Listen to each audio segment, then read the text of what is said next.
Après sa réélection, le chef de l'État Patrice Talon a, au cours d'un entretien diffusé sur FI et France 24 le vendredi dernier, défendu les réformes engagées par son régime, notamment sur le plan politique. À le croire, avant son accession à la magistrature suprême en avril 2016, le Bénin était enfoncé dans la misère du fait de la mauvaise gouvernance. En effet, il a fait savoir que l'ancien système partisan a longtemps favorisé les chantages des acteurs politiques au président élu qui n'arrivaient pas à faire des réformes courageuses et nécessaires pour le développement du pays. De plus, il ressort du diagnostic fait par les députés de la 7e législature, qu'il est impérieux d'opérer des réformes sur le plan politique afin d'amorcer le réel développement. Ainsi, à sa prise de fonction, il a pris l'Assemblée nationale au mot en initiant des rencontres entre l'exécutif et le Parlement afin de définir les corrections à apporter aux lois existantes. Ce qui a abouti à la réforme du système partisan opérée en 2018. Une réforme qui interdit la participation des alliances de partis aux élections, afin de contraindre les acteurs politiques à créer de grands partis politiques d'envergure nationale pour prendre part aux joutes électorales. Par ailleurs, la loi a imposé un seuil de 10% des suffrages au plan national aux partis politiques avant de lever des sièges au sein des maires et du Parlement. Pour le président Talon, cette disposition permet d'avoir des formations politiques et d'envergure nationale.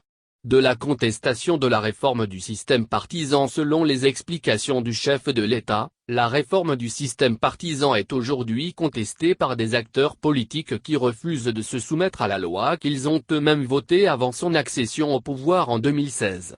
Ils ont décidé de remettre en cause leur propre réforme et refuser d'aller aux élections législatives de 2019, a-t-il déclaré. Puis il a ajouté que ces acteurs politiques qui se réclament de l'opposition dite radicale ont engagé en 2019, des actes de violence et de rébellion qui ont engendré des morts. Et en 2021, ils ont récidivé en clamant haut et fort que la présidentielle du 11 avril n'aura pas lieu s'ils ne sont pas candidats, alors qu'ils n'ont pas pu remplir les conditions fixées par les lois électorales en vigueur, notamment le parrainage nécessaire, fait remarquer le chef de l'État. À le croire, le parrainage a été institué pour permettre aux potentiels candidats à la présidentielle de provenir des grands partis politiques ou d'être portés par ces derniers. L'un des objectifs de cette disposition est, selon lui, de mettre fin à l'achat de la conscience des populations lors des élections à travers des billets de banque.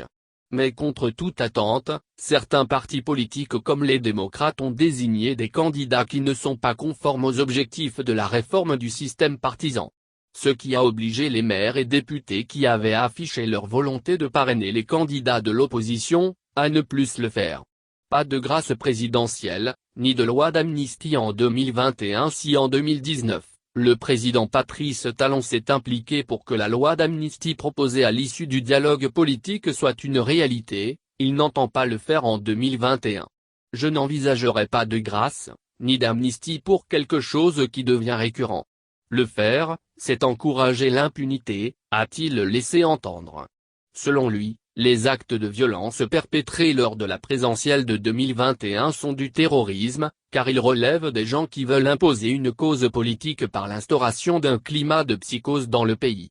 La cause politique ne peut pas être défendue par la terreur. Point, qu'il l'ait dit, ce n'est pas grave, mais qu'ils aient agi pour, c'est inadmissible. L'impunité est la meilleure façon d'inciter au crime, a martelé le président de la République. L'affaire étant devant la justice, il demande au peuple béninois de laisser la justice faire son travail pour que les commanditaires, auteurs et complices puissent répondre de leurs actes.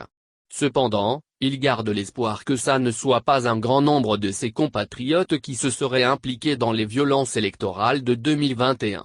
Patrice Talon préoccupé par la transparence de la justice. Personne ne peut surveiller le Bénin, fût-il un gouvernement américain, parce que le Bénin est un pays normal.